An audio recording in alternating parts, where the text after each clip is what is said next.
Donc,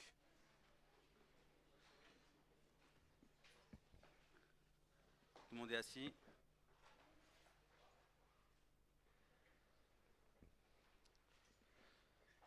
Mesdames et messieurs, bonsoir, bienvenue à tous. Je déclare la séance ouverte à 20h03. Donc, comme chaque conseil municipal, cette séance est filmée et diffusée sur Facebook Live de la page de notre ville. D'ailleurs, on aura un agent municipal qui va prendre des photos. Donc, si ça ne vous dérange pas, en tout cas, c'est juste pour vous avertir. Alors, je vais procéder à l'appel nominal des membres du conseil et je demande à ceux qui ont un pouvoir de bien vouloir se manifester à l'appel de leur nom. S'il vous plaît. Donc, Cheikh Belkacem présent. Jafar Lacruz. Présent. Azouk Sophie. Présent. Peuk Alain. Présent. Kalala Myriam. Présent. Sissoko Maka. Présent. Ayoub Anissa. Présente. Bentata Sofiane. Présent. Tayandé Nadej. Présent. Adouche Hakim. Présent. Cochelin Michel. Présent. Grison Marie. Pucherkos Marie-Christine. Bahiri Farid. Belarbi Nora. Mazrol Elisabeth. Ah, c'est tonique. Benassen Habiba. Concalves Loïc. Silva Jimmy. Ashlaf Nadia. Bouaksa Lila. Kébé Babacar. Absent. Amer Nariman. Traoré Mamé, pardon. Présent. Ziani Nadir. Rose François. Clotéraire Marie-Noël. Leroy Jean-Luc. Présent. Vassante Loganayagi. Mention Thierry. Bonino Jennifer. Laborde Bernard. Et Maïch Bakta. Merci. Donc je constate que le quorum est atteint. Il nous faut donc désigner un secrétaire de séance et je vous propose Mamé Traoré. Y a-t-il des oppositions à cette nomination? Très bien. Alors, on va continuer. Ça devrait être un conseil municipal pas trop long normalement, puisque on a surtout des désignations de membres et aussi le rapport d'orientation budgétaire. Du coup, je vous propose sur l'ordre du jour l'approbation du procès-verbal du 28 mars 2026. Donc il est proposé au Conseil d'approuver le procès-verbal de la séance d'installation qui vous a été joint en annexe. Je procède donc au vote. Oui, pardon, je vous en prie. Allez-y. Page 8, il est indiqué qu'il y avait 33 présents, 7 blancs et nuls, et 25 suffrages exprimés. Si j'additionne bien, ça fait 32.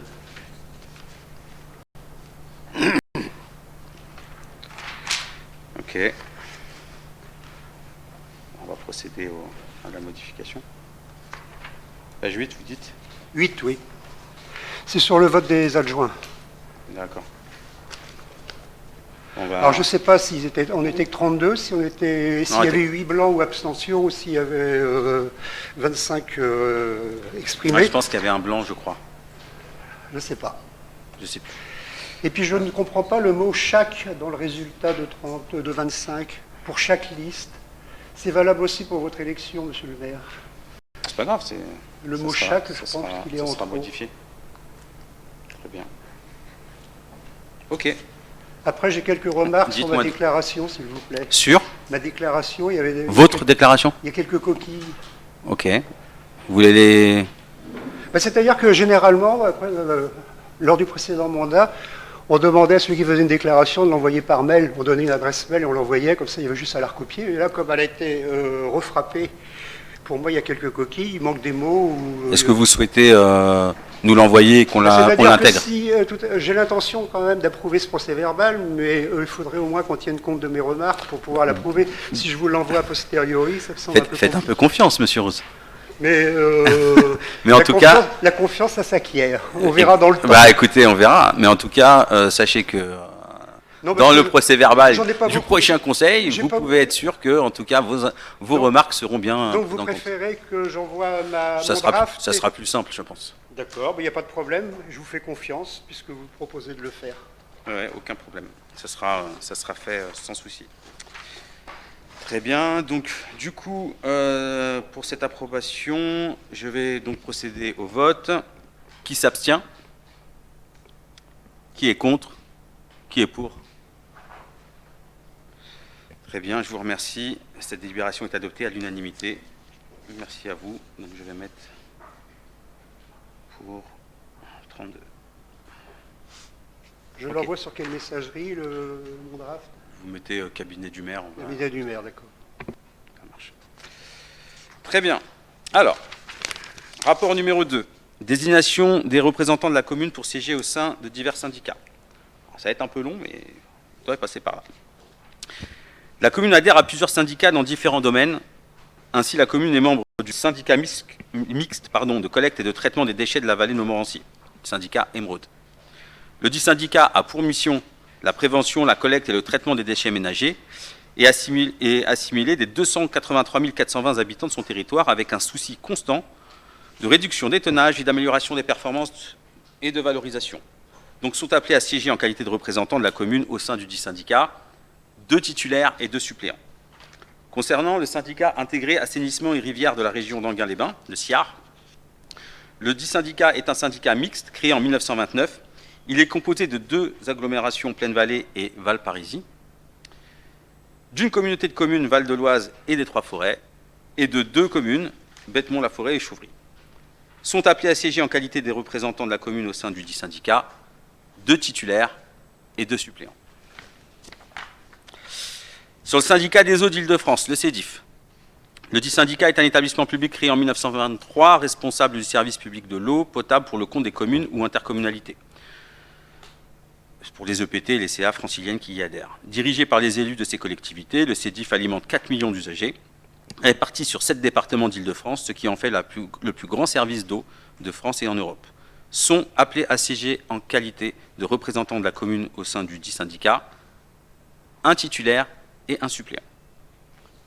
Le syndicat intercommunal d'études et de réalisation d'équipements d'intérêt général, le CIREG, de la vallée de Montmorency. Le dit syndicat a pour but l'étude, la réalisation et la gestion de tout projet présentant un intérêt commun pour les communes associées. La vocation première du CIREG est la politique immobilière à destination d'associations offrant un parcours de vie à des personnes handicapées dans des structures adaptées. Sont appelés à siéger en qualité de représentants de la commune au sein du dit syndicat 2 titulaires et 2 suppléants. Le syndicat intercommunal pour le gaz et l'électricité en Île-de-France, le SIGEF. La mission historique du SIGEF est le contrôle de l'acheminement de l'énergie. Il représente les communes adhérentes, défend leurs intérêts auprès des concessionnaires. Électricité, Réseau Distribution de France, ERDF, et Gaz, Réseau Distribution de France, GRDF, et leur sert d'interlocuteur. Il informe et subventionne ces communes adhérentes en matière de demande énergétique. Ces missions techniques et économiques correspondent à l'achat d'énergie pour le compte des collectivités d'Île-de-France. Sont appelés à siéger en qualité de représentants de la commune un titulaire et un suppléant.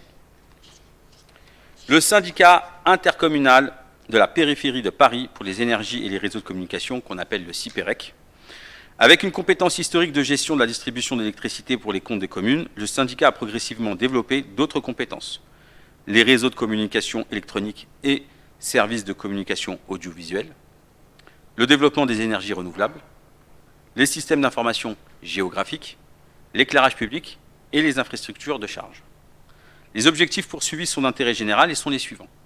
Assurer le patrimoine public en bon état, équiper le territoire de façon homogène et en augmentant la part d'énergie renouvelable, accompagner les collectivités dans les nouveaux enjeux liés à leur politique publique en matière d'énergie et de numérique. Sont appelés à siéger en qualité de représentants de la commune au sein du dit syndicat un titulaire et un suppléant. Syndicat intercommunal du centre nautique de Montmorency. Syndicat intercommunal à vocation unique en matière de construction et d'exploitation d'une piscine à Montmorency. Sont appelés à siéger en qualité de représentants de la commune au sein du dit syndicat 2 titulaires et 2 suppléants. Le syndicat intercommunal du lycée de Deuil-Montmagny. Il a pour objet, entre autres, l'entretien des équipements sportifs du lycée, leur amélioration et leur adaptation, l'entretien du parvis, toute autre action ayant un rapport avec l'entretien, le bon fonctionnement de l'établissement et en particulier le versement de participation ou subventions à des associations pour la pratique sportive ou d'activités socio-éducatives à destination des jeunes lycéens, mais également la sécurité des lycéens. Sont appelés à siéger en qualité de représentants de la commune au sein du dit syndicat 3 titulaires, 2 suppléants. Le syndicat mixte pour la gestion d'une fourrière animale du Val d'Oise. Alors là, c'est le SMEC FAVO. Ce syndicat a pour rôle de mutualiser les moyens et de maîtriser les coûts incombant aux communes qui ont l'objectif de poser une fourrière animale, chiens et chats trouvés errants. Sont appelés à siéger dans la commune un titulaire, un suppléant. Les modalités de désignation des dits représentants sont prévues à l'article L2121-21-2 du Code général des collectivités territoriales qui précise que les nominations doivent se faire au scrutin secret. Il décide à l'unanimité de ne pas procéder au scrutin secret, sauf position législative ou réglementaire prévoyant expressément ce mode de scrutin. Au conseil municipal de ne pas recourir au scrutin secret. Et d'autre part, il est proposé au conseil municipal de désigner respectivement les représentants dans chaque syndicat. Donc je vais les nommer. Pour le syndicat Émeraude, en titulaire, Hakim Adouche, Jafar Lacruz, et en suppléant, Jimmy Silva et Nadir Ziani. Pour le SIAR, 2 titulaires, 2 suppléants, dont pour le SIAR, Jafar Lacruz et Hakim Adouche, et pour les suppléants, Michel Cochelin et Nariman Amer. Pour le CEDIF, 1 titulaire, 1 suppléant, donc Nariman Amer et un suppléant Hakim Adouche. Pour le CIREG, 2 titulaires, 2 suppléants. CIREG, Jafar Lacruz, Belkacem Chik, 2 suppléants, Michel Cochelin, Hakim Adouche. Pour le CIGEF, 1 titulaire, 1 suppléant, Alain Peuc, Nariman Amer. Pour le CIPEREC, 1 titulaire, 1 suppléant, Alain Peuc, Sofiane Bentata. Syndicat intercommunal du centre nautique de Montmorency, 2 titulaires, Nadir Ziani, Marie Grison, et pour 2 suppléants, Mamé Traoré, Nora Bellarbi. Pour le syndicat intercommunal du lycée de Deuil-Montmagny, 3 titulaires, 2 suppléants, Anissa Ayoub, Marison, Nadir Ziani, et pour les suppléants, Babacar Kébé, Mahamé Traoré. Le SMEC FAVO, 1 titulaire, 1 suppléant, donc Nariman Amer et Hakim Adouche. Alors, du coup, je vous propose de ne pas recourir au scrutin secret. Est-ce que quelqu'un s'y oppose? Très bien, merci. Je fais procéder au vote. Qui s'abstient?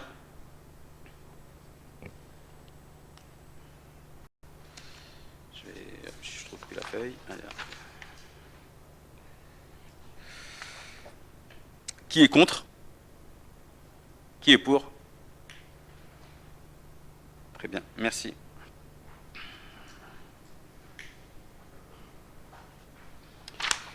Donc, la délibération est adoptée à la majorité.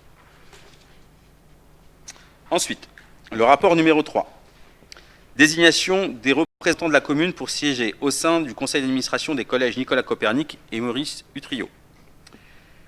La commune compte sur son territoire 2 collèges, dont le collège Nicolas Copernic qui compte plus de 600 élèves, et le collège Maurice Utrio qui lui en dénombre moins de 600. Il convient donc de désigner un représentant de la commune dans chacun de ses conseils d'administration respectifs. Le conseil d'administration règle par ses délibérations les affaires de l'établissement. Donc, le conseil d'administration peut déléguer certaines de ses attributions à une commission permanente qui ne comprend pas de représentants des collectivités territoriales. D'une part, il est proposé au conseil municipal donc, de ne pas recourir au scrutin secret. D'autre part, il est proposé au conseil municipal donc, de désigner respectivement les représentants des 2 conseils d'administration Madame Anissa Ayoub pour le collège Nicolas Copernic et Madame Marie Grison pour le collège Maurice Utrio. Dire que la présente délibération sera notifiée aux chefs d'établissement respectifs et de charger Monsieur le maire, en toute personne habilitée par lui, d'accomplir toutes les formalités nécessaires à l'exécution de la présente délibération.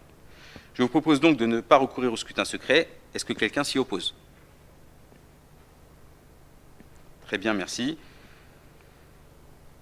Je vais donc procéder au vote à main levée. Qui s'abstient?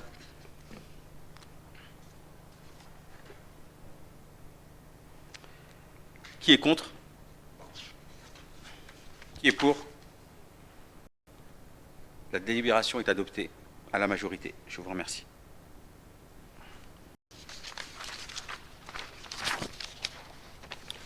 Le projet numéro 4, désignation de représentants de la commune pour siéger au sein du conseil d'administration de l'association Centre culturel Artem. Le Centre culturel Artem est une association qui a pour vocation de diffuser de la culture, coordonner et mettre en œuvre des activités culturelles locales. De même, elle participe à des actions de partenariat dans l'action culturelle locale. Elle encourage les initiatives locales, collectives ou individuelles. Enfin, elle a en charge la gestion de la bibliothèque. Son conseil d'administration se compose de 4 membres de droit. Le maire ou son représentant, un représentant du conseil municipal, le directeur départemental de la jeunesse et des sports ou son représentant, le représentant de la FRMJC Île-de-France. D'une part, il est proposé au conseil municipal de ne pas recourir au scrutin secret. D'autre part, il est proposé au conseil municipal de désigner M. Belkacem Chik en qualité de représentant du maire, membre de droit, pour siéger en lieu et place du maire en cas d'absence ou d'empêchement au sein du conseil d'administration de l'association Centre culturel Artem. De désigner M. Makassi Soko, représentant du conseil municipal, pour siéger au sein du conseil d'administration de l'association Centre culturel Artem, et de dire que la présente délibération sera notifiée à l'association. Je vous propose donc de ne pas recourir au scrutin secret. Est-ce que quelqu'un s'y oppose? Très bien, je vous remercie. On va procéder donc au vote à main levée. Qui s'abstient?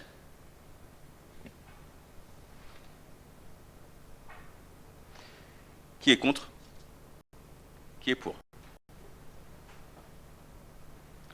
Merci. La délibération est adoptée à la majorité.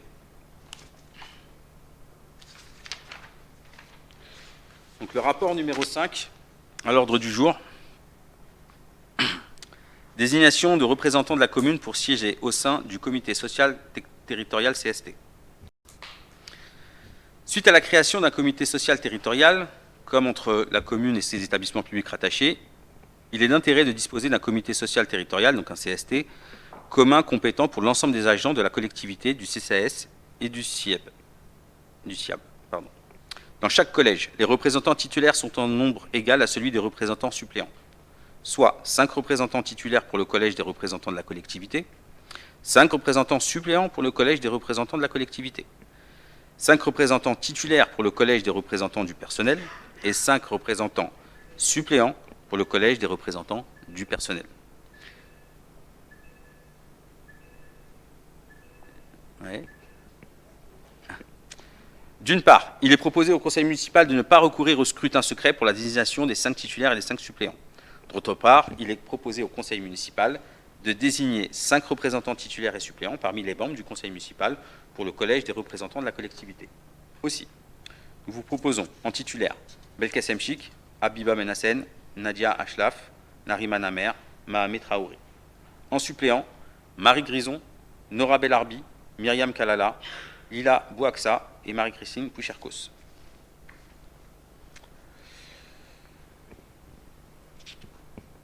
Du coup, je vous propose de ne pas recourir au scrutin secret. Est-ce que quelqu'un s'y oppose? Merci. Je vais donc procéder au vote à main levée. Qui s'abstient?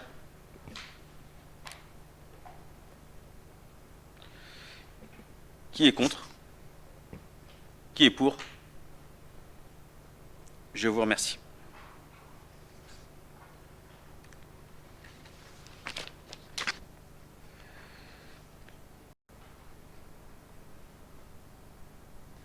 Un truc qui me...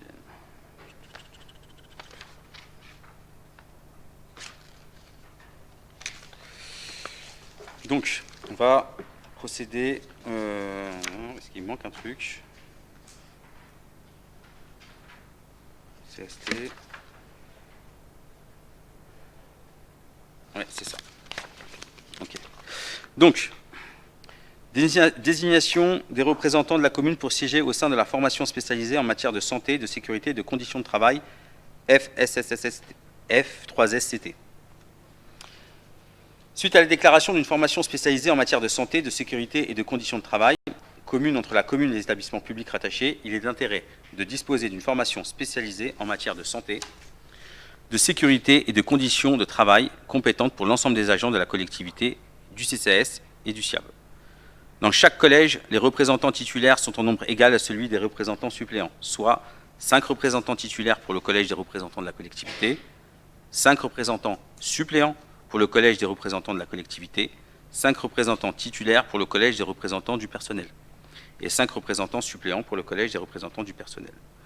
Donc d'une part, il est proposé au conseil municipal de ne pas recourir au scrutin secret, et d'autre part, il est proposé au conseil municipal de désigner les 5 représentants titulaires et suppléants.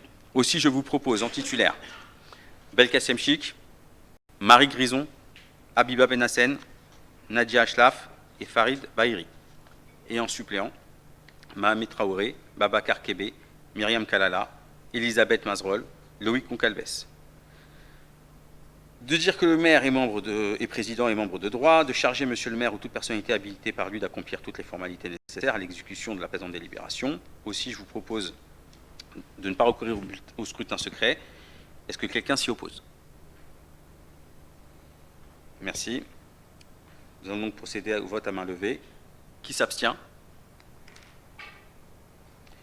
Qui est contre? Qui est pour? Merci.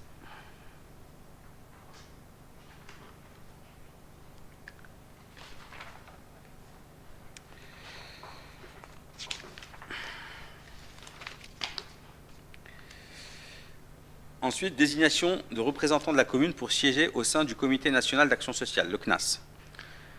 Le Comité national d'action sociale est un prestataire de services qui permet aux collectivités territoriales de mettre en œuvre leur politique d'action sociale vis-à-vis de leurs agents.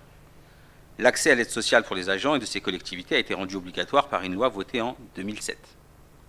Le CNAS, véritable comité d'entreprise, est représenté à chaque échelon territorial, au niveau local, départemental et régional.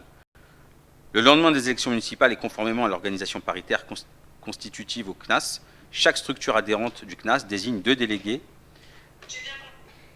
un délégué des élus et un délégué des agents. Aussi, l'organe délibérant de la commune doit désigner un élu parmi ses membres. D'une part, il est proposé au conseil municipal de ne pas recourir au scrutin secret. D'autre part, il est proposé au conseil municipal de désigner Mme Habiba Benassen en qualité de déléguée des élus pour siéger au sein du Comité national d'action sociale, et de dire que la présente délibération sera notifiée au président du Comité national d'action sociale. Je vous propose donc de ne pas recourir au scrutin secret. Est-ce que quelqu'un s'y oppose? Très bien, merci. Nous allons donc procéder au vote à main levée. Qui s'abstient? Qui est pour? Qui est contre? Qui est pour? Je vous remercie.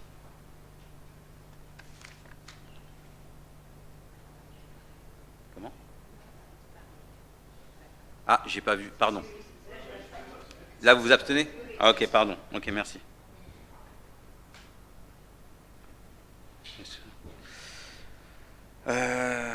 Très bien. Du coup, le rapport numéro 8, désignation des représentants de la commune pour siéger au sein de la commission locale d'évaluation des charges transférées, la CLECT. L'article 1609 non-IC du Code général des impôts dispose en son 4 qu'il est créé entre l'établissement public de coopération intercommunale soumis aux dispositions fiscales du présent article et les communes membres d'une commission locale chargée d'évaluer les transferts de charges. Cette commission est créée par l'organe délibérant de l'établissement public qui en détermine la composition à la majorité des tiers. Elle est composée de membres des conseils municipaux des communes concernées. Chaque conseil municipal dispose d'au moins un représentant. Pardon, je me suis trompé. Ainsi, il est proposé au conseil municipal de désigner un titulaire et un suppléant qui pourra uniquement siéger au sein de la CLECT si le titulaire est empêché ou absent. Donc, il vous est proposé au conseil municipal de ne pas recourir au scrutin secret pour désigner les représentants de la commune au sein de la CLECT. Et d'autre part, il est proposé au conseil municipal de désigner Madame Anissa Ayoub en qualité de titulaire et Madame Nariman Amer en qualité de suppléant pour siéger au sein de la CLECT créée par la communauté d'agglomération Plaine-Vallée. De dire que la présente délibération sera notifiée au président de la communauté d'agglomération Plaine-Vallée. Aussi, donc, je vous propose de ne pas recourir au scrutin secret. Est-ce que quelqu'un s'y oppose? Très bien, merci. Est-ce que, et donc pour procéder au vote à main levée, qui s'abstient? Très bien, merci. Qui est contre? Qui est pour?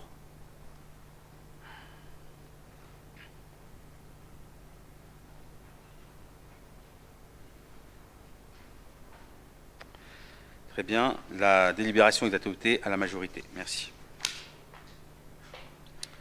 Alors, on arrive au rapport numéro 9 sur l'approbation des indemnités de fonction du maire, des adjoints et des conseillers municipaux délégués avec une majoration au DSU des indemnités. Donc, ce que je vous propose, c'est que cette délibération soit décalée au prochain conseil municipal, parce qu'on a encore en fait des choses à caler, sachant que les différents conseils d'installation n'ont pas encore été réalisés et que du coup, il est nécessaire encore de faire quelques ajustements.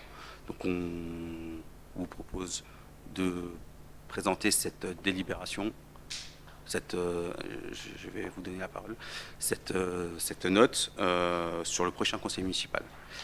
Madame Bonino. Oui, si vous proposez des ajustements, j'ai juste une petite question pour Madame Bellarbi. Est-ce qu'elle est conseillère municipale déléguée au harcèlement ou à la lutte contre le harcèlement?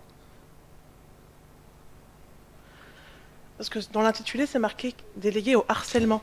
Oui, c'est à la lutte contre le harcèlement. D'accord, parce que du coup, pour corréler avec la délégation de M. Cochelin, qui est bien délégué à la lutte contre l'habitat indigne, oui. Non pas délégué au... Voilà, juste si on peut faire peut-être éventuellement cette modification, si tout le monde est d'accord. Je vous remercie de votre vigilance. Merci.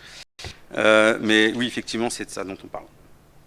Donc voilà, je vous propose donc de la passer sur le prochain conseil municipal. Aussi, on arrive un peu au sujet du rapport d'orientation budgétaire. Donc, c'est le rapport d'orientation budgétaire 2026. Je vous propose de prendre la parole pour ceux qui souhaitent prendre la parole.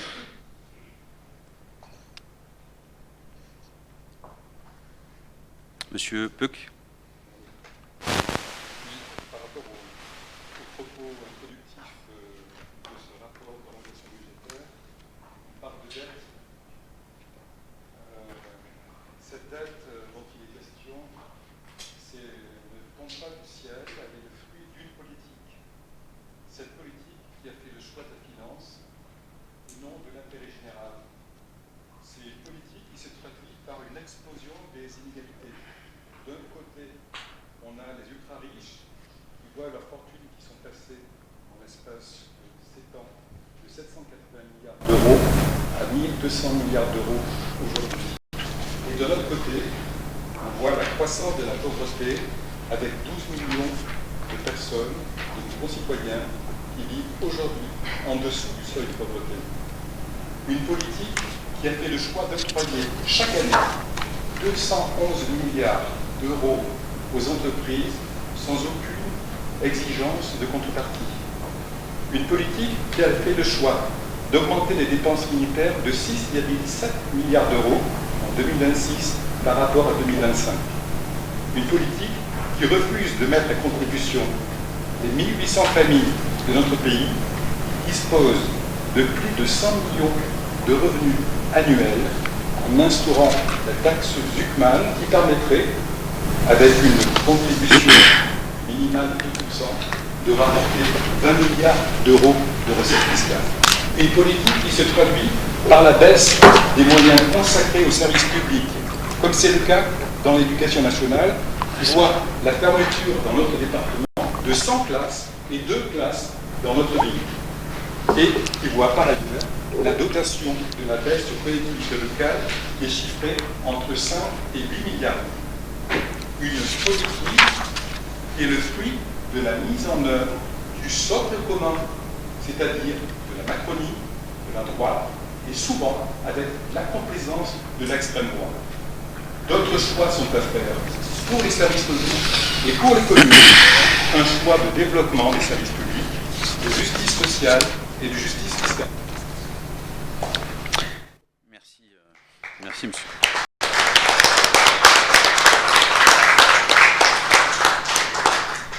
Très bien. Y a-t-il d'autres déclarations? Allez, monsieur Rose. Je dirais effectivement que la déclaration qui vient d'être faite ne concerne pas particulièrement notre commune. C'est une déclaration de politique générale. Bon, je ne ferai pas de commentaire donc dessus. Par contre, sur le rapport lui-même, je constate qu'il n'y a pas toujours des reports à nouveau des résultats, notamment du compte administratif de fonctionnement sur l'année suivante, surtout entre 2025 et 2026, et pareil pour l'investissement. Mais en dehors de ça, je n'aurais pas grand-chose à dire, puisqu'on n'a pas parlé, on n'a parlé que de généralité. Donc, ça me convient pour le moment. Très bien, merci.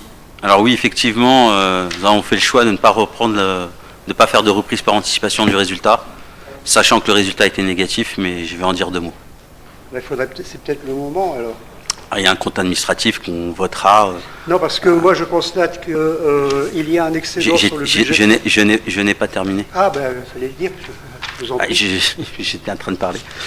Donc je disais qu'on ne fera pas de reprise par anticipation du résultat, puisqu'il se trouve qu'en fait, le compte administratif en résultat est négatif, et que à ce titre, nous voterons le compte administratif plein et entier au moment de la période de mai ou juin, sachant qu'on a jusqu'au 30 juin pour le voter.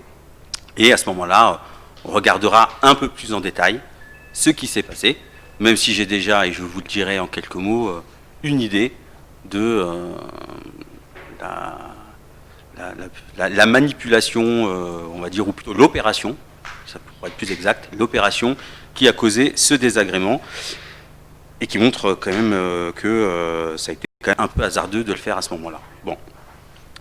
Mais globalement, pas de reprise par anticipation du résultat, on n'a aucune obligation de le faire. On va voter un budget en 2026, avant le 30 avril, d'accord, et qui n'aura pas les résultats, on les reprendra plus tard, lors d'un budget supplémentaire en septembre. Voilà. On peut y aller ? Vous pouvez y aller. Je constate toutefois que le compte de fonctionnement ressort avec un excédent de 2 891 000, je vous fais grâce des quelques euros derrière, et que le compte d'investissement, le compte administratif ressort avec un déficit de 2 275 000 environ, ce qui fait un excédent des deux comptes confondus de 600 000 euros. Donc avec les éléments que vous nous avez fournis, je ne vois pas comment vous pouvez nous dire, sauf s'il y a quelque chose de caché que je n'ai pas trouvé dans votre rapport d'orientation budgétaire, s'il n'y a rien de caché, je ne vois pas comment on peut parler de ce déficit, puisque vous ne nous donnez pas ni le montant, ni la raison. Alors, c'est vrai. Mais il vous manque un élément, monsieur Rose. Mais oui, mais justement, j'aimerais l'avoir. Et je vais vous le donner. Ah. C'est qu'en fait, vous n'avez pas les reports. Oui, mais oui, mais sauf qu'on n'était pas obligé de les donner, les reports, sur un rapport d'orientation budgétaire, puisqu'on n'intègre pas les résultats. Mais alors, comment pouvez-vous nous dire qu'il y a un déficit si vous ne donnez pas les éléments pour Je vous donne les informations. Je vous donne les informations qu'il y a bien un déficit, d'accord ? Et il est d'environ un peu moins de 400 000 euros. D'accord. Et qu'il est dû au fait que vous avez, même si je le redirai tout à l'heure dans ma déclaration, le 28 décembre, pris l'initiative, à vous, enfin en tout cas la municipalité ancienne, pas vous forcément en tant que tel, mais comme vous étiez élu à l'urbanisme, oui. Acheter un bien à 750 000 euros le 28 décembre sans s'assurer d'avoir les fonds nécessaires. Et vous avez mis en face de cette dépense réalisée un emprunt d'1,4 million sans aucun contrat. Un emprunt d'1,4 million. 1,4 million en report. C'est bizarre. Ça. Ah, c'est bizarre, mais c'est la réalité. Donc, et donc, s'il y a un emprunt en face, il n'y a pas de déficit, puisque l'emprunt couvre le déficit dans ce cas-là. Oui, 1,4 million d'emprunt non contractualisé qui n'a aucune valeur. Donc c'est une recette fictive d'équilibre. Pour moi, qui ne sert je n'ai pas- absolument à rien. Je n'ai pas connaissance de cet emprunt de 1,4 million. Je n'ai pas dit que vous étiez au courant. Je vous fais Ah, un, je croyais que je vous vous alliez fais me dire, un vous m'avez constat. pas dit Non, que ce il que je existait. sais, et ça, je suis sûr que vous êtes au courant, c'est que le 28 décembre, on a bien acheté un Oui. bien à 750 000 euros. Ça, On est d'accord. Ça, je suis parfaitement Voilà. au courant, puisque j'étais chez le notaire avec le maire. C'est ce que je suis en train de vous Bon, dire. c'était pas le 28, c'était le 22, mais peu importe. Oui, c'est pas grave. Ça En allait tout à cas, quelques on était pendant la période de fête. Ouais. 750 000 euros. Mais cela dit, Mais ça avait fait l'objet quand même d'une délibération le 11 décembre. cela dit, qui a été cela votée dit, à l'unanimité, cela me dit, semble-t-il. excusez-moi, Monsieur Rose, cela dit, dans les équilibres de la section d'investissement, était inscrit 1 400 000 euros d'emprunt qui n'a fait l'objet d'aucun contrat. Et les circulaires sont très claires. Toute dépense ou toute recette non justifiée, en tout cas non, qui n'ont pas un engagement juridique ou une structure juridique, ne peuvent pas être inscrits. Et c'est assez simple. Dans les circulaires, et c'est vraiment écrit de cette manière-là, si le contrat d'emprunt n'a pas été signé avant la date du 31 décembre, il n'existe pas en fait. Et c'est une recette fictive. Donc du coup, naturellement, je l'ai retiré, puisque je n'allais pas moi-même Je cherchais. présenter le document. Non, vous ne le trouverez pas là. Bah oui. Mais Parce quand que- vous aurez le compte administratif, en tout cas, je pourrais vous donner, en tout cas, toujours sans problème, avec transparence, par mail, le document qui m'a été donné par la direction des finances, notamment encore avec le maire, avant le conseil d'installation. Et c'est là que j'ai découvert qu'effectivement, avait été inscrit en report 1,4 million en recettes. Voilà. Je trouve un peu désagréable et même pas honnête intellectuellement de sortir des sommes telles quelles alors qu'on n'a pas les éléments pour pouvoir les vérifier.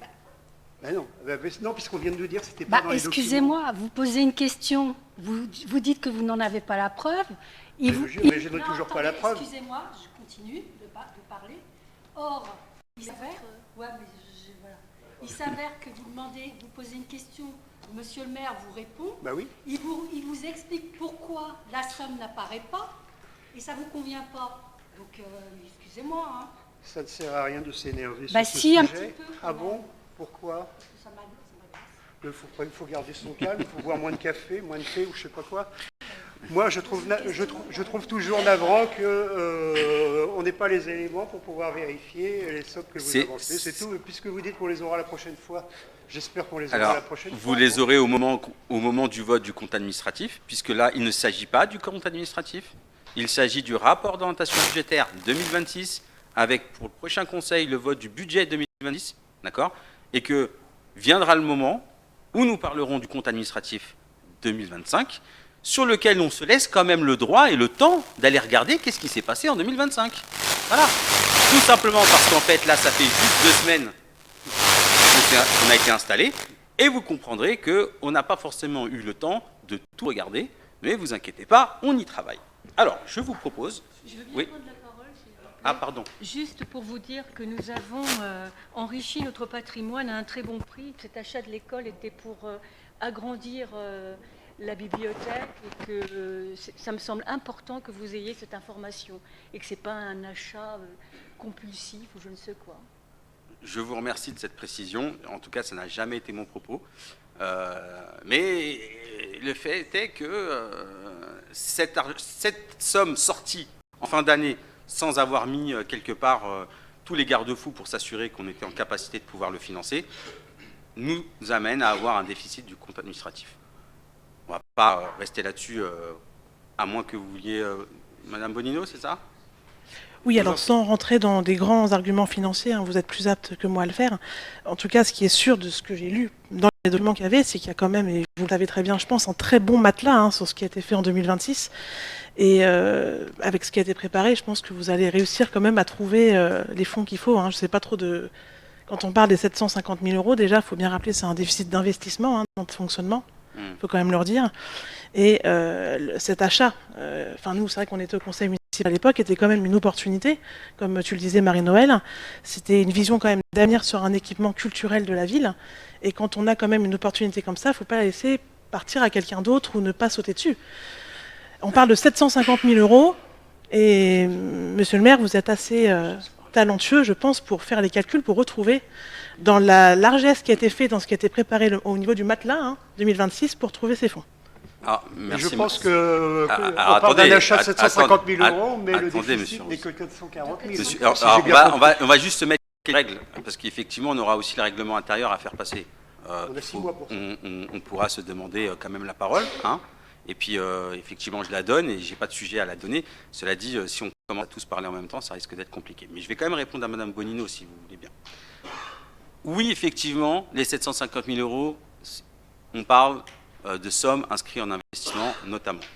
Mais en fait, il faut savoir que dans le document qui m'a été présenté avant le conseil d'installation, il m'a été présenté donc le compte administratif, donc le CFU, puisque ce n'est pas un compte administratif en tant que tel, c'est le CFU, mais aussi le budget 2026. Et que dans ce budget 2026, il y avait la reprise par anticipation du résultat.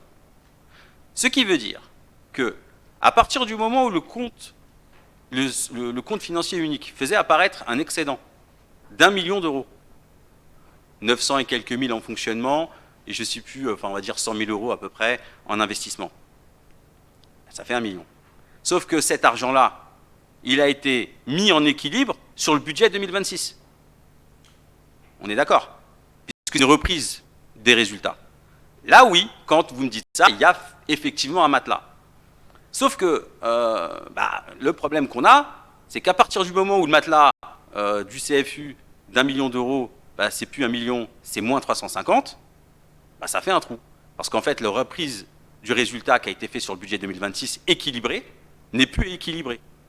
C'est assez simple, c'est logique et malheureusement mathématique, puisque au final, c'est 1 million d'euros qu'il a fallu trouver sur le budget 2026 pour équilibrer. Plus les 350 000 euros du compte administratif qu'il faut provisionner, ce qui fait 1,4 million. Voilà. Donc, ce que je veux vous dire par là, c'est que, en fait, sur le budget 2026, tel qu'il me l'a été proposé, il y avait donc un excédent qui n'en était pas un, et qu'il a fallu équilibrer différemment. Mais en même temps, il fallait provisionner pour le compte administratif 2025. Et ça, vous le verrez au moment du budget, parce que de toute façon, il faut qu'on le provisionne, c'est une question de prudence budgétaire. Si vous le voulez bien, vous avez quand même un petit peu cassé ma déclaration, parce qu'au final, j'ai déjà donné un certain nombre d'éléments, mais c'est pas grave, sur le principe, je vais la faire. Ah oui, pardon, monsieur le maire.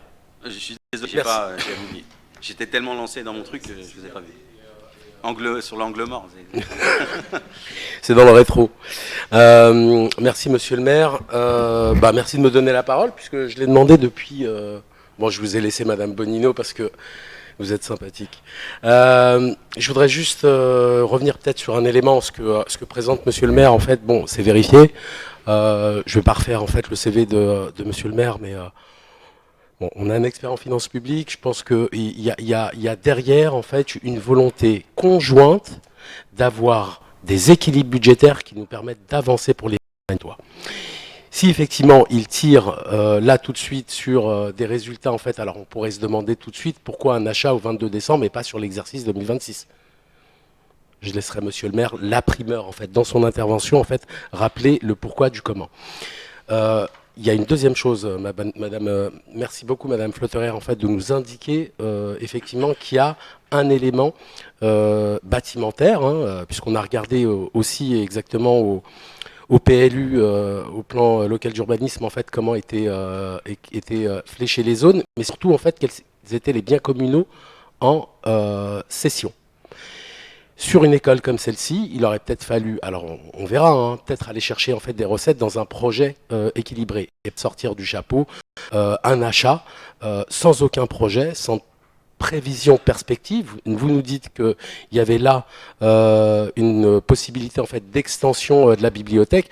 Moi, j'ai pas vu de recette en fait associée, en tout cas pour l'instant, et on verra effectivement sur le vote du budget. Et donc, je vais laisser Monsieur le maire en fait faire sa déclaration.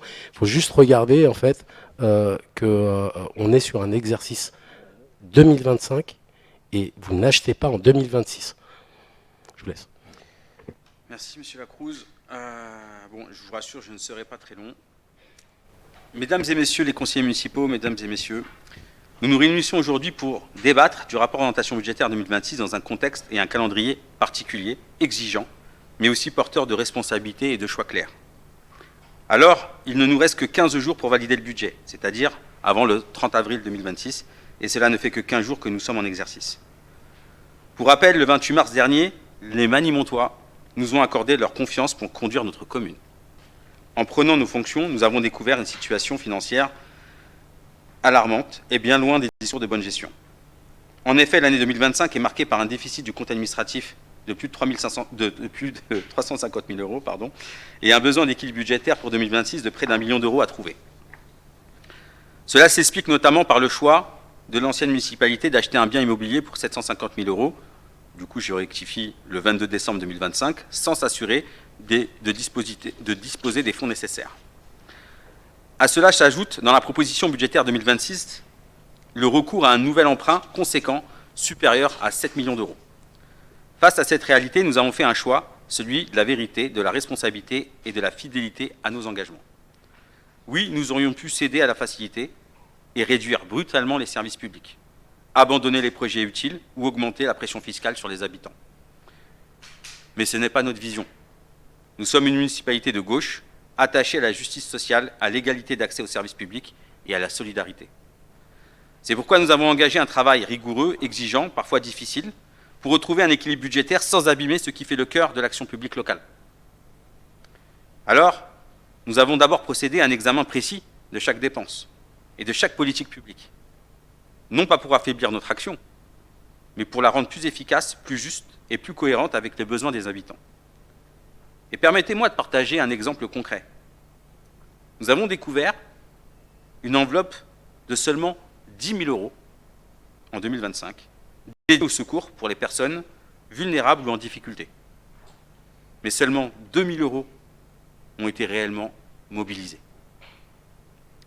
Alors cela interroge. N'y a-t-il pas des habitants en difficulté dans notre commune? 10 000 euros, 2 000 euros? Ce n'est pas le constat que nous faisons depuis notre installation. En seulement 2 semaines, nous avons été sollicités à de nombreuses reprises, par téléphone, par message, dans la rue, messages Facebook, dans les réseaux sociaux, pour des demandes d'aide, notamment d'aide financière, mais aussi notamment pour des logements. C'est pourquoi nous avons fait le choix clair de préserver nos services publics essentiels, l'éducation, la solidarité, la transition écologique et la vie associative. Car ce sont eux qui garantissent la cohésion sociale et la qualité de notre vie dans la commune. Dans le même temps, nous avons maintenu un niveau d'investissement significatif pour 2026.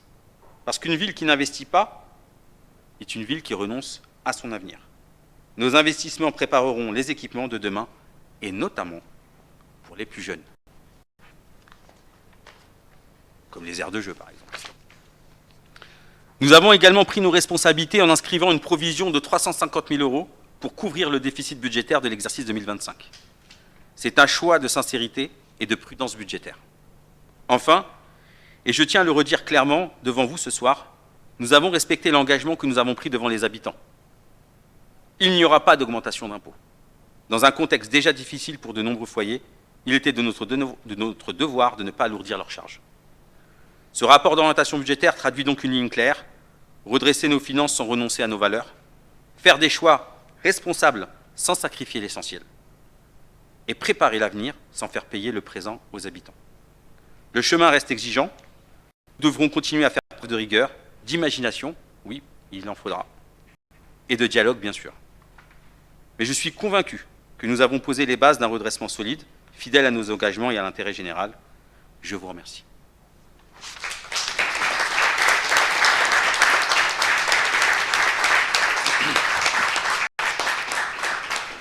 C'est pourquoi... Ah, Monsieur Rose, je vous ai embêté. Non, pas du d'accord. tout. Non, parce que finalement, dire qu'on va redresser quelque chose qui n'est pas en mauvais état, c'est toujours facile de le prétendre. C'est ce que vous avez fait depuis 3 minutes durant votre déclaration. Aujourd'hui, vous partez, je maintiens, avec une situation qui est saine, qui vous a été laissée saine par la précédente équipe, et vous êtes en train de noircir le problème dans un but purement politique pour faire voir qu'après, vous aurez été celui qui a redressé quelque chose qui n'avait pas à être redressé parce que c'était déjà dans une bonne situation. Donc je ne peux pas approuver votre déclaration finale. Je veux dire que je suis complètement à l'opposé de ce que vous venez de dire. Et puis quand vous parlez du maintien des services, nous avons toujours prévu aussi le maintien des différents services, que ce soit scolaires, sportifs, les contributions aux associations. On a toujours prêt les maintenir. Et d'ailleurs, je constate que ce rapport d'orientation budgétaire, c'est une version du 27 février 2026, donc je ne pourrais que l'approuver, puisque c'est un document qui aime de nous. Oui, sûrement, il y a peut-être une petite coquille de date, mais cela dit, on va quand même se dire... Dans les grandes lignes, c'est quand même le rapport qui a été préparé avant votre arrivée. Vous ne pouvez pas me parler de maintien du service public, parce que dans le service public, il y a les agents communaux. Et dans les agents communaux, il y a aussi des salaires. Et dans les salaires, il y a aussi des agents de catégorie C. Et dans les agents de catégorie C, vous avez oublié, pour un certain nombre d'agents, de leur donner ne serait-ce qu'un régime indemnitaire. C'est inacceptable. Et dans la question des salaires, il y a aussi la question de la prime du pouvoir d'achat. Vous savez, la prime du pouvoir d'achat qui était aussi obligatoire en 2025, qui n'a jamais été versée aux agents de cette ville. Et là, j'ai envie de vous dire que vous avez fait des économies sur le dos des agents. Alors oui, effectivement, vous pouvez dire que quelque part, sur certains points, vous avez fait des efforts, mais c'est toujours les mêmes qui payent. Et malheureusement, les agents de cette collectivité, je pense, pour un bon nombre d'entre eux, on est en gros sur la patate. Et donc, ça fera partie des choses qu'on va changer en 2026. Voilà. Je vous invite à ne pas me titiller trop, parce que j'ai pas mal de choses. Ça fait juste 2 semaines que je suis là. Si vous commencez à passer par le principe de la menace... Non, c'est pas de la menace. Non, pas du tout. C'est juste qu'en fait... Moi, je constate quand même que, puisque vous parlez de choses qui n'auraient pas été payées, que vous devez rattraper,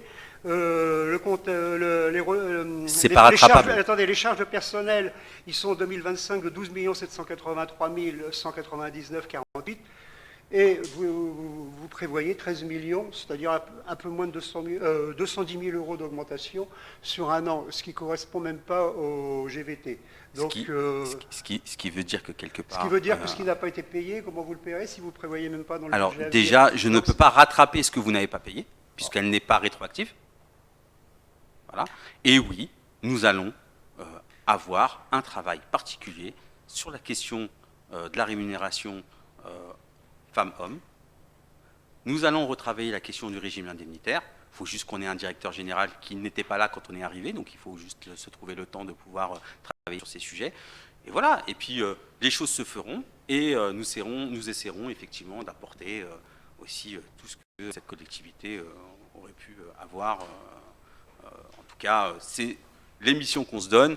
Et de toute façon, on aura l'occasion de faire passer dans les prochains conseils municipaux des délibérations sur les régimes indemnitaires, des délibérations sur cette égalité femmes-hommes, etc., etc. On a 7 ans, semblerait-il. Ne vous inquiétez pas, on aura l'occasion d'en reparler. Si vous n'avez pas d'autres questions, je vous propose de procéder au vote, puisqu'il faut prendre acte, mais par le biais d'un vote, ce rapport d'orientation budgétaire. Donc, je vous propose de le faire à la main levée. Qui s'abstient? Qui est contre?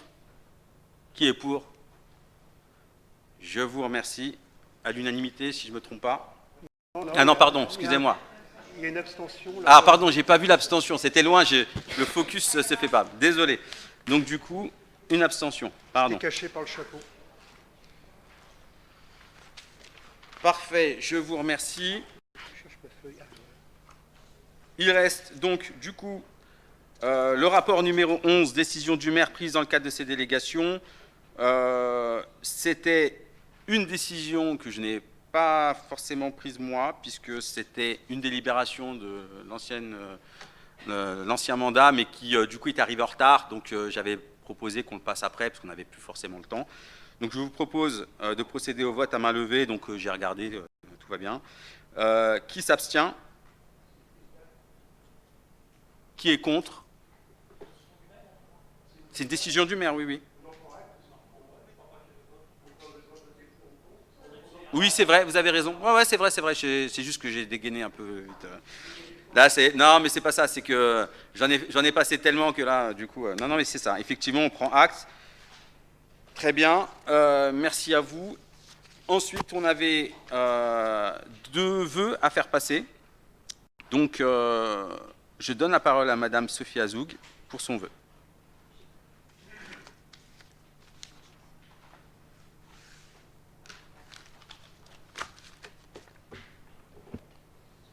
Bonsoir. Vous m'entendez là? C'est bon. Donc je redonne mon vœu, donc le vœu du Conseil municipal contre la guerre. Chère Manie-Montoise, chère Manie-Montois, et plus généralement, chères citoyennes et chers citoyens, notre Conseil municipal se tient alors que la guerre fait rage sur tous les continents, en Ukraine, au Congo, au Soudan, en Palestine, au Liban, en Iran. Le Moyen-Orient est à feu et à sang. Le président Macron appelle à produire des armes plus vite, en masse, subventionnées par l'État. Il veut imposer la militarisation de toute la société, en visant particulièrement la jeunesse. Les jeunes et les familles veulent un vrai travail, un vrai salaire, de l'argent pour l'école, les universités, les hôpitaux et pas pour la guerre. Ne nous y trompons pas, nous ne sommes pas encore sous les bombes, mais nous devons refuser dès maintenant cette marche à la guerre qui annonce l'autoritarisme, la répression, la criminalisation des résistances et qui ont déjà commencé contre les militants qui s'opposent au génocide en Palestine. Nous sommes des citoyens d'origines diverses. Nous avons 95 nationalités représentées à Montmagny. Nous ne voulons pas la guerre entre les peuples. Nous voulons vivre. Aucun peuple ne veut la guerre. Aucune famille ne veut que son fils ou sa fille aille au combat contre un autre peuple, car nous sommes tous frères. Comme le dit notre devise républicaine, liberté, égalité, fraternité. C'est pourquoi le Conseil municipal réuni ce mardi 14 avril 2026 demande l'arrêt du soutien de la France aux guerres de Trump et Netanyahou, l'arrêt du génocide en Palestine, l'arrêt des livraisons d'armes, le déploiement par le chef de l'État d'une véritable action diplomatique pour mettre un terme à ces conflits et trouver sans délai une solution pacifique.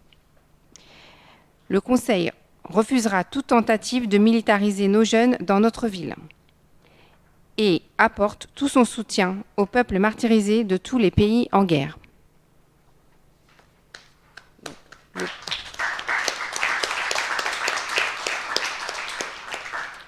faut voter. Je te laisse voter, faire le vote. Alors nous, sur le principe, on vote les vœux. Donc, oui, pardon, excusez-moi. Faites votre remarque. Monsieur le maire, chers collègues, le vœu qui nous est adressé aujourd'hui porte sur des conflits internationaux majeurs en Iran, en Ukraine, à Gaza, ainsi que sur la production d'armes. Je veux le dire clairement, ces sujets sont évidemment graves et personne ici ne conteste leur importance ni la nécessité du débat démocratique. Mais la question qui nous est posée ce soir n'est-elle pas, elle est simple, est-ce le rôle de notre conseil municipal ? Le premier alinéa de l'article L. 2121-29 du Code général des collectivités territoriales est clair. Le conseil municipal règle, je cite, les affaires de la commune. Cela signifie que nos délibérations doivent répondre à l'intérêt public local. Or, en l'espèce, aucun lien direct n'est établi entre ce vœu et les intérêts de notre commune, de ses habitants, de ses services publics et de son territoire. Nous sommes ici en face de enjeux de politique internationale, de défense, de diplomatie, qui relèvent de la compétence exclusive de l'État. Certes, il peut être soutenu qu'un conseil municipal peut émettre un vœu. C'est exact, mais cette faculté n'est pas sans limite. Elle doit être en lien avec les affaires locales. À défaut, nous sortons de son champ de compétences. Et permettez-moi de le dire avec franchise. Ce type de vœu donne le sentiment d'une instrumentalisation de notre conseil municipal à des fins d'expression politique nationale, voire partisane. Ce n'est pas faire injure à qui que ce soit que de constater que ces positions reprennent très directement les débats et les mots d'ordre portés au niveau national et international, notamment par un parti d'extrême gauche dont vous avez bénéficié du soutien. Mais notre Assemblée n'est pas le relais d'un parti, quel qu'il soit, et ce n'est pas sa vocation, ni pour ses habitants qui nous entendent. En adoptant ce type de position, nous prenons le risque de transformer notre Assemblée en tribune politique nationale ou internationale, ce qui n'est ni notre vocation, ni ce que les habitants attendent de nous. Nos concitoyens nous ont élus pour gérer concrètement leur quotidien, les écoles, la sécurité, les équipements, la vie locale. C'est sur ce sujet que nous devons concentrer notre temps, notre énergie et nos débats. C'est pour cette raison que je considère que ce vœu ne relève pas de la compétence de notre conseil municipal et qu'il n'a pas sa place à notre ordre du jour. En conséquence, je m'abstiendrai. Non, pardon, je ne prendrai pas part au vote. Pardon. Très bien, merci Monsieur Rose. Apparemment, nous ne prendrons pas part au vote. Très bien, je vais quand même vous donner un repère communal, si vous me permettez. Dans le vœu, il y a marqué « refusera toute tentative de militariser nos jeunes dans notre ville ». Oui. Et ça veut dire qu'en fait, nous ne voulons pas que nos enfants aillent à la guerre. Ce sont nos enfants dans notre commune. Voilà.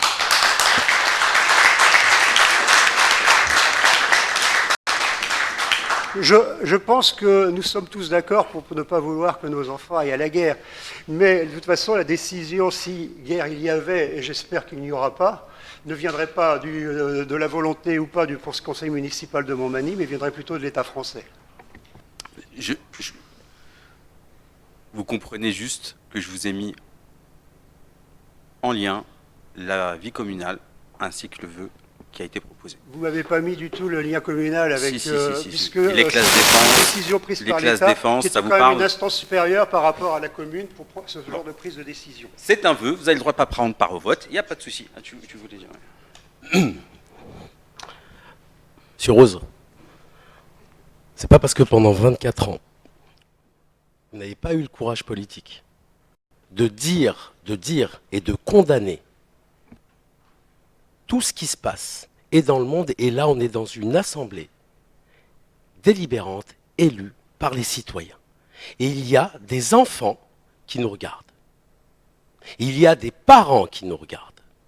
Et quand on fait un vœu comme celui-ci, j'espérais un peu plus d'humanité et un peu plus de concorde sur une position, plutôt que de nous sortir des articles de loi du CGCT, du Code des collectivités territoriales. Écoutez-moi bien, vous n'avez pas eu le courage politique, on l'a. Merci Sophie.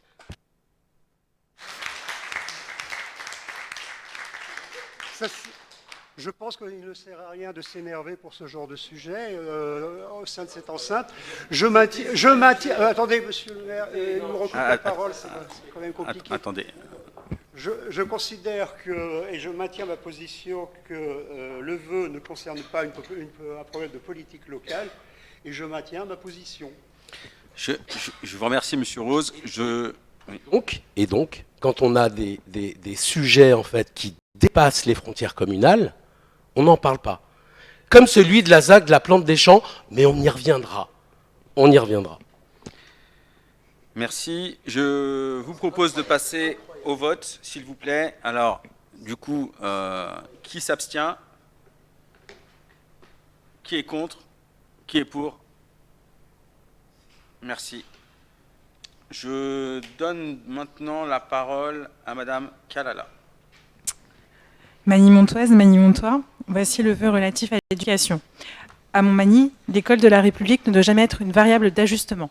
Elle est le socle de notre projet collectif, le lieu où se construit l'égalité réelle, où chaque enfant, quelle que soit son origine, son parcours ou ses fragilités, doit pouvoir apprendre, grandir et s'émanciper. Or, les annonces de fermeture de classes dans les écoles élémentaires, des Frères Lumière et Jules Ferry, auxquels s'ajoute la mise sous surveillance d'autres établissements de la commune, viennent fragiliser cet équilibre déjà mis à rude épreuve. Elles s'inscrivent dans un contexte national de réduction des moyens alloués à l'éducation nationale qui se traduit concrètement par des classes surchargées, des enseignants non remplacés et une dégradation des conditions d'apprentissage. Chaque jour, trop d'élèves sont répartis dans d'autres classes faute de remplaçants. Chaque jour, des enfants en situation de handicap sont accueillis sans accompagnement suffisant, faute d'AESH en nombre adéquat. Chaque jour, des familles et des équipes éducatives font face, avec engagement mais aussi avec inquiétude, à une école qui ne dispose plus toujours des moyens de tenir ses promesses. Dans une ville comme Montmagny, où les réalités sociales appellent au contraire plus de présence humaine, plus d'accompagnement et plus de moyens, ces décisions sont en décalage profond avec les besoins du terrain. Fermer des classes, c'est augmenter les effectifs, réduire le suivi individualisé, fragiliser les élèves les plus en difficulté et compromettre l'inclusion scolaire. Nous refusons cette logique. Nouvellement élus, nous portons une ambition forte pour l'éducation à Montmagny. Nous voulons construire, avec l'ensemble de la communauté éducative, une politique éducative exigeante et profondément attachée aux valeurs de la justice sociale. Notre cap est clair, garantir l'égalité des chances, accompagner chaque élève vers la réussite, prévenir le décrochage dès le plus jeune âge et investir durablement dans les écoles accessibles, inclusives et de qualité. Cela suppose de défendre des classes à taille humaine, de soutenir les équipes éducatives, de renforcer les dispositifs d'accompagnement et de faire de l'école un véritable lieu d'émancipation pour toutes et tous.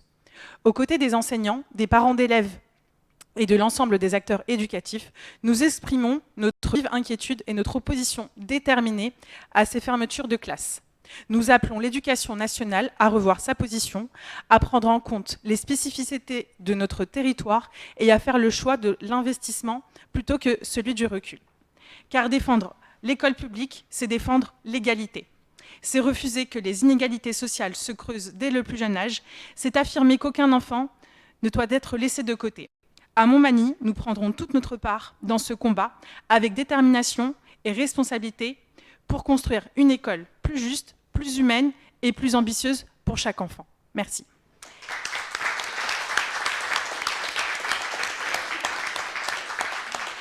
Je compléterai le vœu relatif à l'éducation en vous informant, pour celles et ceux qui ne sont pas informés, qu'une pétition a été lancée par Madame notamment Zakia Boucheta de l'école des Frères Lumière contre la fermeture justement d'une classe.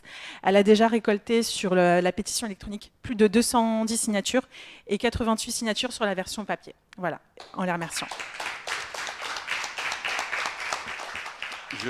Je vous remercie. S'il n'y a pas... Ah, Monsieur Rose. Il est vrai que ce vœu est très important pour la commune de Montmagny. Mon petit souci dans le cadre de ce vœu, c'est qu'il s'étend à autre chose qu'à Montmagny à proprement parler sur certaines phrases.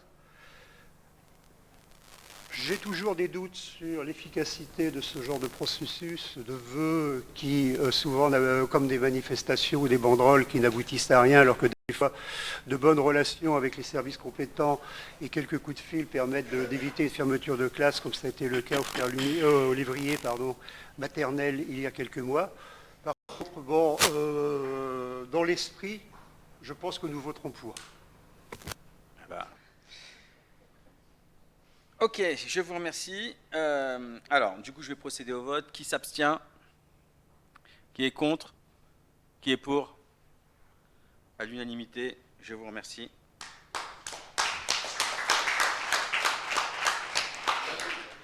Je vous remercie, mesdames et messieurs, pour ces vœux qui s'inscrivent dans notre projet de ville et de citoyenneté. Nous nous retrouverons au prochain conseil municipal 23-24 avril. Il faut qu'on cale ça, parce que on a encore l'ordre du jour à caler. Nous remercions les élus, les services municipaux et vous, public, qui avez suivi ce conseil, notamment par le live Facebook. Donc, les points à l'ordre du jour étant épuisés, j'annonce la clôture de la séance à 21h12. Je vous remercie.